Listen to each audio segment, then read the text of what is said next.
Students, in this video, we will discuss some another main topic of this chapter, nature and significance of management. Today we are studying first topic, that is importance of management. What are the importance of management? Why it is important for any business organization? Why it is necessary to follow it? What are its importance? Or we can say that what are its benefits? First one is management help in achieving group goal. Management helps in achieving group goals. As in the last class we have discussed some features of the management where we take a point like this group goal. First we understand management help in achieving the group goal. How it help in achieving the group goal? What is the importance of management in the organization as a group goal? Management tries to integrate the objective of the individual along with the organizational goal. Management directs the efforts of all the individual in the common direction of achieving the organizational goals. Next one is management increases efficiency.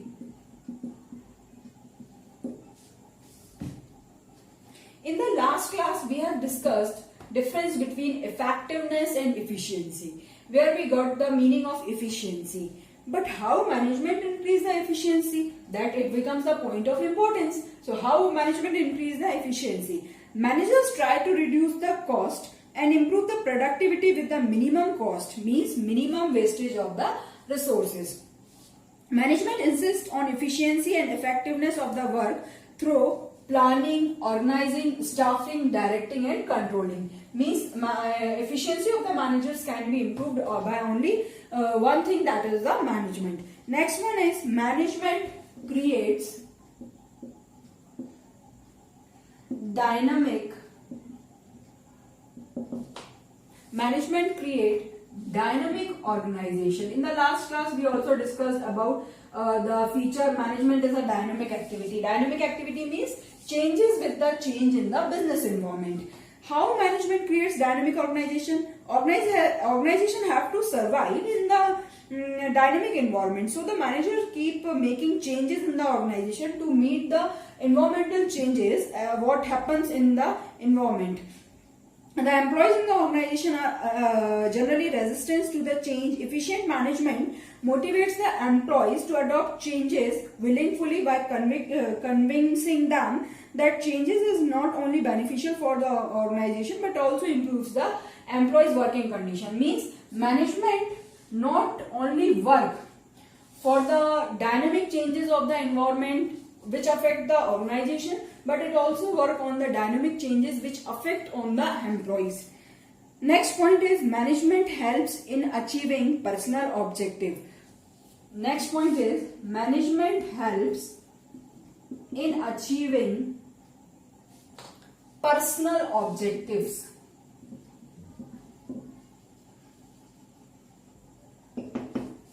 How it helpful in achieving the personal objective?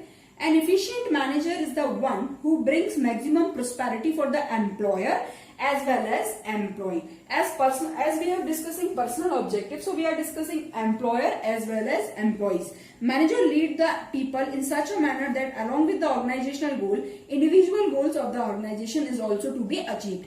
Employees can earn more by producing more. This will fulfill the objective of both groups. Last point is management help in development of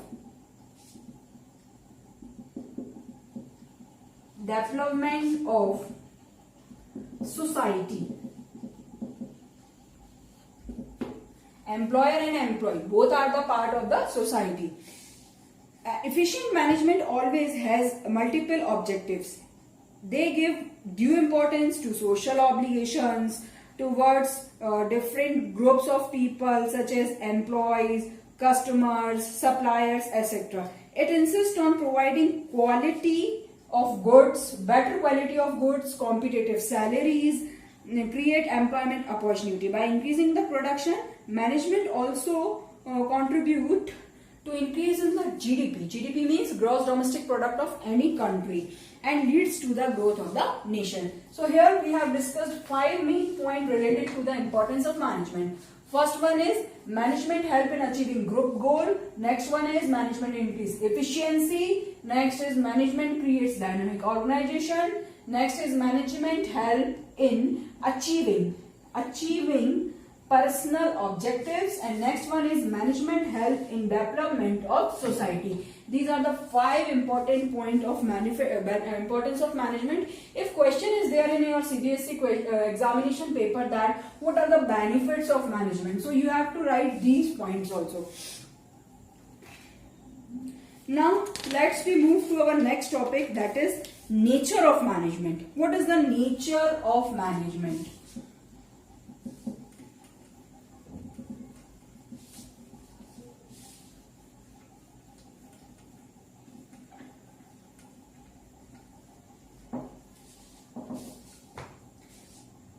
Some author regards management as a science. Some says that management is a science. Some says that management is a art. Some says management is a profession. Different author have different views because they are well tested. Some author says that management is a science. Why they said management is a science? Because there are well tested and experiments, because they said that there are well tested and experimental principles of management, and some other describe management as an art because they are thinking that more practice required in management. Some author considered that management is going towards the path of profession.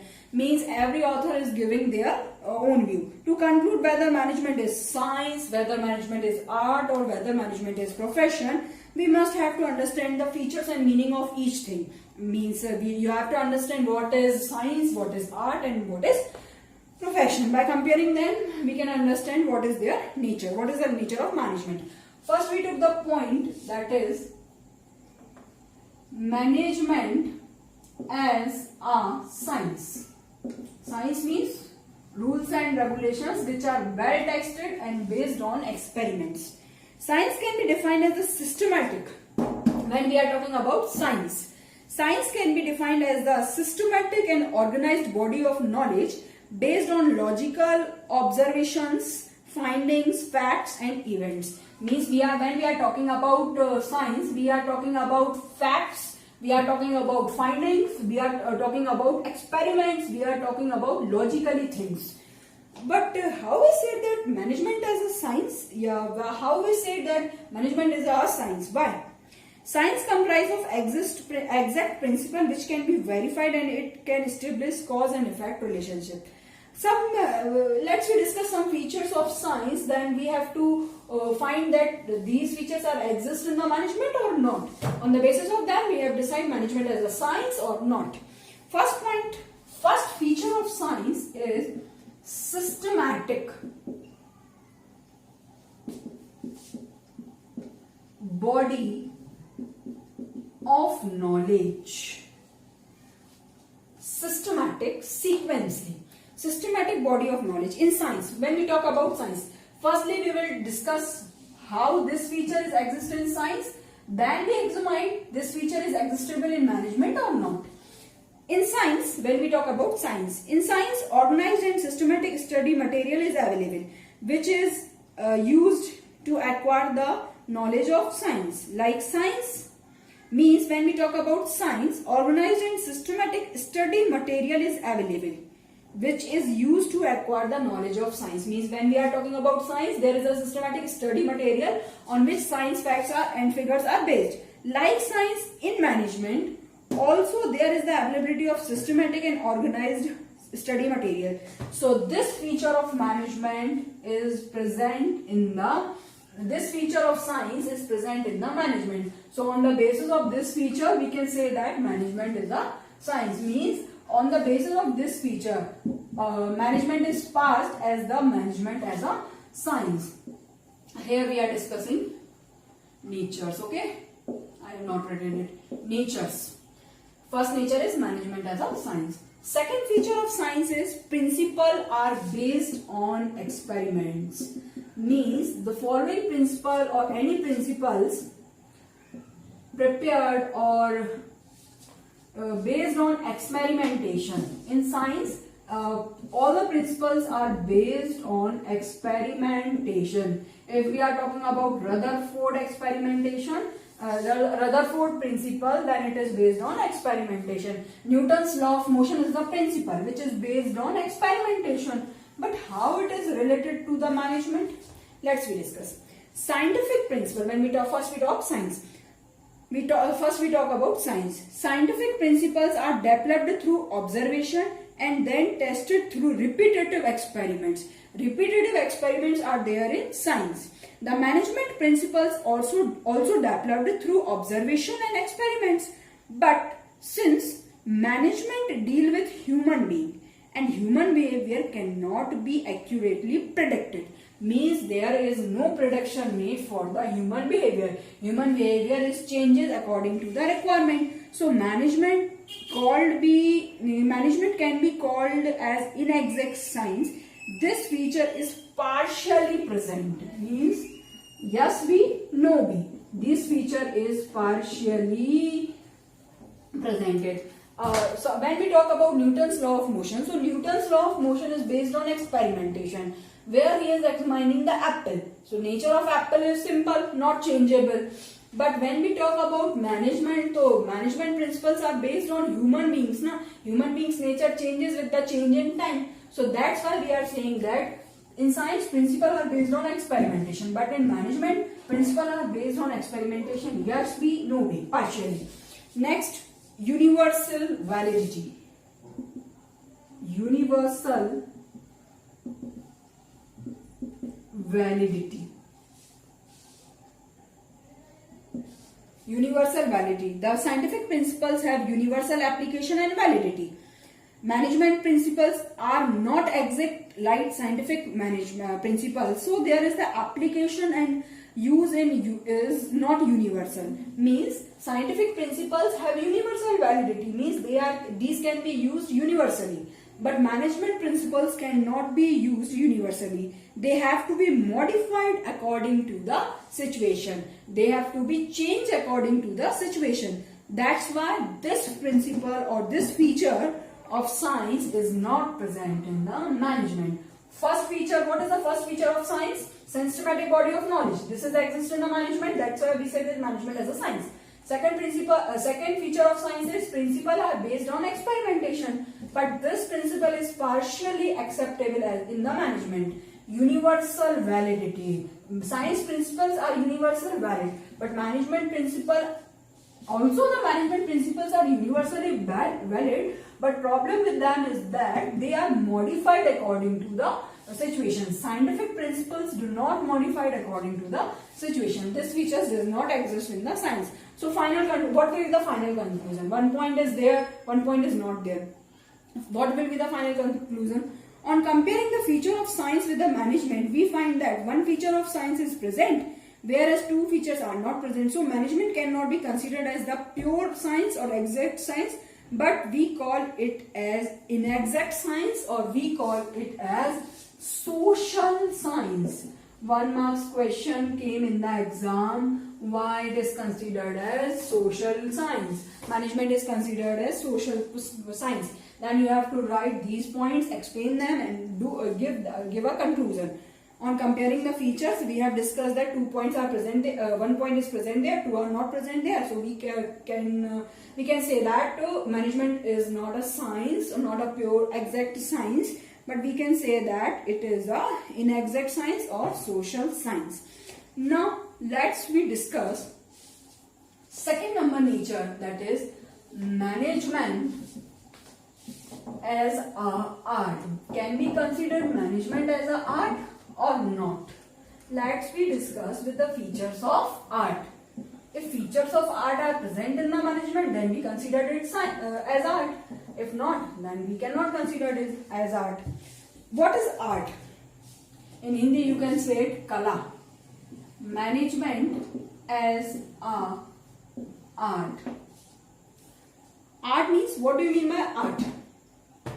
Art can be defined as a systematic body of knowledge which require skills, creativity and practice to get perfection. Art requires skill, What does art requires? Art requires skills, creativity and practice. More practice makes the artist perfect. The main features of art.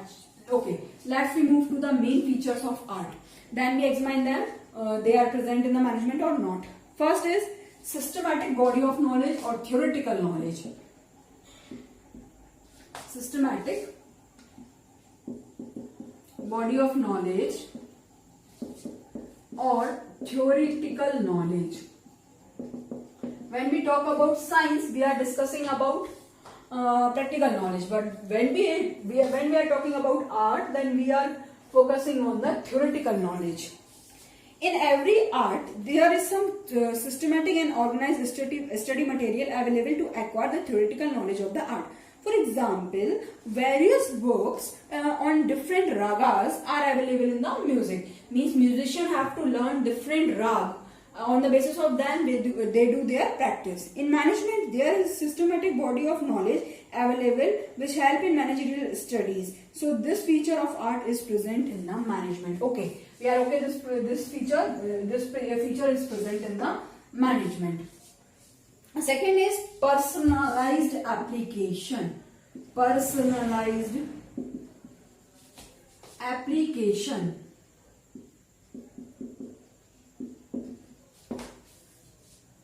In the field of art, only theoretical knowledge is not enough. Every artist have some personal skills and some creativity to apply that knowledge. For example, all musicians learn same ragas, but they apply ragas according to their personal skills and creativities, which makes them different. In management, also manager learn some management theories and principles, but their efficiency depend upon how they use these principles and under different situations by applying personal skills and creativity. So this feature is also exists in the management. In the art, we are taking example of art that many musicians learn same ragas, but according to their personal capability, according to their creativity, they apply that ragas according to the situation. Likewise, in management, every manager learn the same study material. Means, suppose they are doing MBA course, then 50 students are there. They are studying same book, but they use that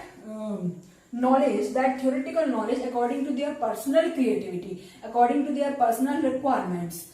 So that's why this feature is also exist in the management. By reading two features, we say that management is the art. Second feature of art, third feature of art is based on practice and creativity. Based on practice and creativity. The artists require regular practice of art to become more fine and perfect. Without practice, artists lose their perfection. Art required creative practice. Artist must add his creativity to the theoretical knowledge he has learned. Same way, the experience of the manager also improve with the managerial skills and efficiency. So this feature of art is also present in the management. So all three features of art exist in the management. First one is systematic body of knowledge, that is theoretical knowledge. Second is personalized application. Third is based on practice and creativity. Final conclusion, what we have made, comparing the features of art with the management, we find that all the features of art are present in the management. So we can say that we can call that management as the art of getting things done by others. Here we get one more definition of management. Management is the art of getting things done through others. Management is the art of getting things done through others.